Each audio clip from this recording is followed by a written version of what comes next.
Bonjour à tous, moi c'est Fanny, je suis diététicienne nutritionniste pour le programme de rééquilibrage alimentaire Croque Kilo. Aujourd'hui j'ai décidé de vous parler d'un produit que nous connaissons tous, le Nutella.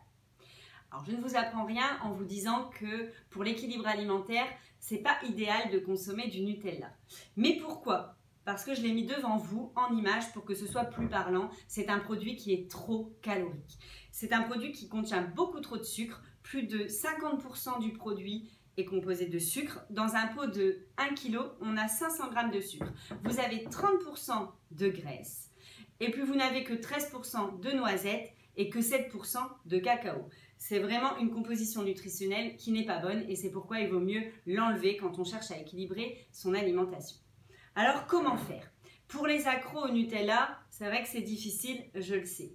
Idéalement, si vous voulez continuer à en manger, malgré ce que je viens de vous dire, essayez de diminuer, d'en manger un jour sur deux, d'en mettre moins, de bien étaler. La petite astuce, c'est d'éviter d'acheter ces pots énormes qui vont pousser à la consommation. Partez sur des plus petits pots qui vous permettront de vous rendre mieux compte de ce qui diminue et je vous garantis que vous en consommerez moins vite. Une autre solution pourrait de partir sur un autre produit, une autre marque. Il y a d'autres marques en fait qui sont moins caloriques, un petit peu moins caloriques parce qu'ils contiennent moins de graisse et un peu plus de noisettes, qui restent toutefois très caloriques, attention, mais qui ne contiennent pas d'huile de palme. Donc en même temps, vous essayez de diminuer votre matière grasse et de faire un geste pour la planète. Cependant, ce type de petit déjeuner reste quand même très calorique. Une des bonnes solutions, c'est de faire vous-même votre pâte à tartiner maison. On a des super recettes dans notre programme alimentaire Croque Kilo. En la faisant vous-même, vous allez pouvoir contrôler la quantité de sucre et de matière grasse que vous allez mettre dedans. Vous allez pouvoir la diminuer et avoir un produit plus sain.